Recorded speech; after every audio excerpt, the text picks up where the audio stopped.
रहीम। मैं इस वक्त कागजी बाज़ार मीठा दर में हूँ और यहाँ पर 26 और 27 की दरमियानी रात तकरीबन 2:35 पर 40 लोग आए थे जो अपने आप को कस्टम काम जाहिर कर रहे थे और अफसरान एहलकार थे। इन्होंने एक गोदाम पे छापा मारा और यहाँ पर से कुछ बरामद ना कर सके, लेकिन उन्होंने यहाँ से 1 लाख से ज़्यादा रकम और 3 मोबाइल लेकर चले गए। ये गैर कानूनी छापा था और इस पे दुकानदार और ताजिर सरापा एहतजाज हैं।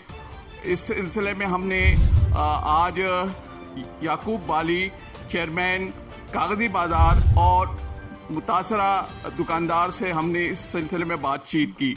जी क्या कब हुआ? ये 26 और 27 तारीख को कागजी बाज़ार में हमारे पास जो है गोडाउन वहाँ पे हुआ था। तकरीबन 40 से 50 लोग आए थे। ये लोग कुछ वर्दी में थे, कुछ मजदूर थे, सब ऊपर गए। उन्होंने सारे गोडाउनों के ताले तोड़ दिए। ताले तोड़ने के बाद सब जगह पे अंदर गए। मेरे गोडाउन के अंदर गए, उन्होंने कैमरे भी उसको सबों को तोड़ दिए, वायरिंग वगैरह सब निकाल दिए। कैश जो अंदर पड़ा हुआ था 1,60,000 रुपये वो लेके चले गए। कैमरे सारे तोड़ दिए और 3 मोबाइल्स मेरे पड़े होते हैं अंदर हर वक्त ऑफिस के अंदर, वो 3 मोबाइल भी साथ लेके चले गए। ये एक वाक़या मेरे साथ हुआ। तो ताजिर इत्तेहाद हमारी जो कमेटी है उसकी तरफ से SHO वगैरह को भी किया गया। SHO को बुलाया गया। याकूब बाली साहब हमारे जो हैं चेयरमैन, उन्होंने बुलाया भी था SHO साहब को भी। वो भी आके विजिट करके गए, वीडियो मोबाइल बना के गए। फिर उनको हमने खुद ही बाहर से जो कैमरे लगे हुए होते हैं उनकी वीडियो भी फराहम कर दी गई है। अच्छा, कितने लोग आए थे? वीडियो के हिसाब से, कैमरे के हिसाब से जो हम देख रहे हैं तकरीबन 40 से 50 लोग थे ये लोग। मुतलबात ये है कि ना हम चाइना का काम करते हैं ना हम इंडियन काम करते हैं। ये इन्होंने छापा किस बिहाफ पे मारा?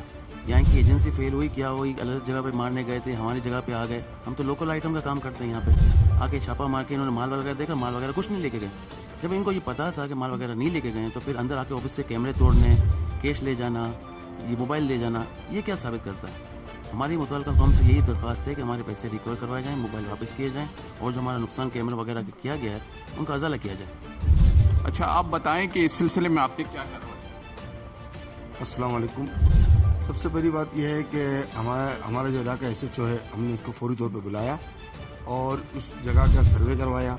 वहाँ पर उन्होंने तकरीबन 8 से 10 तो कैमरे तोड़े हुए हैं और जितने भी शटर हैं तकरीबन 8-10 शटर के जो ताले हैं वो काटे गए। अच्छा, जो भी हम इदारे हैं हम उनसे तमाम कोऑपरेट करते हैं हर सूरत में और हमें करना भी चाहिए। हम ये कहते हैं कि अगर कोई गैरकानूनी चीज़ है, कोई आइटम है तो हमें दिन में के उजाले में आएँ और यूनियन के बंदे, सदर, सेक्रेटरी, वो खुद जहाँ अगर गैरकानूनी छापा माल पड़ा हुआ है वहाँ छापा मारना है, वहाँ माल बरामद करना है, वो खुद साथ देगी। इसी तरह हमने चैम्बर में भी बात की थी पहले और चैम्बर में यही फैसला हुआ था कि आइंदा कभी भी जो है ना वो कस्टम वाले हों या कोई दूसरे इदारे वाले हों वो बगैर थाने के इत्तला के नहीं जाएंगे या यूनियन को एतमाद में लिए बगैर नहीं जाएंगे।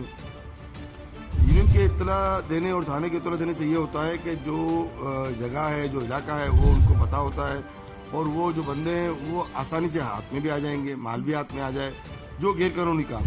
क्योंकि यूनियन वाले कभी भी जो है ना वो गैरकानूनी काम में किसी का साथ नहीं देते। लेकिन ये जो काम हुआ है ये तो बिल्कुल ही बरक्स है कि भाई आप बेचारे जो लोग माल पैक करते हैं, लोगों के माल पैक होते हैं वहाँ और लाखों रुपए का माल है, वो टैक्स देते हैं, उनके माल पड़े होते हैं। अब उन्होंने सबके ताले तोड़े, माल भी देखा, माल नहीं मिला, तो ये तो कोई दुख नहीं बोलता है कि उसके दखल तोड़े जाएं और फिर उसमें से पैसे लिए जाएं और मोबाइल भी ले गए।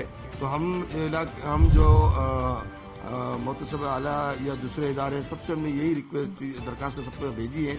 PM सब तक भी हमने दरखास्त भेजी है कि भाई जो हमारे साथ ये मामला तो है, आज ये छोटा सा मामला है, कल बड़ा मामला हो जाएगा कि सारे दिन में हो या रात में हो वो दुकानें यहाँ तोड़ के पैसे निकाल लें या माल निकाल लें। लोकल माल को हाथ लगाने का मकसद ही नहीं है। चलो माल को हाथ नहीं लगाया, आपने पैसे क्यों लिए, मोबाइल क्यों लिए, और सारी हमारे पास जो है ना वो जैसे आए हैं जैसे गए हैं उनकी वीडियो है और सारे कैमरे तोड़े गए हैं। हमको ये नहीं पता चला कि ये किस तरह इन्होंने निकाले पैसे, लेकिन हमारे यहाँ से पैसे भी गए, मोबाइल भी गए।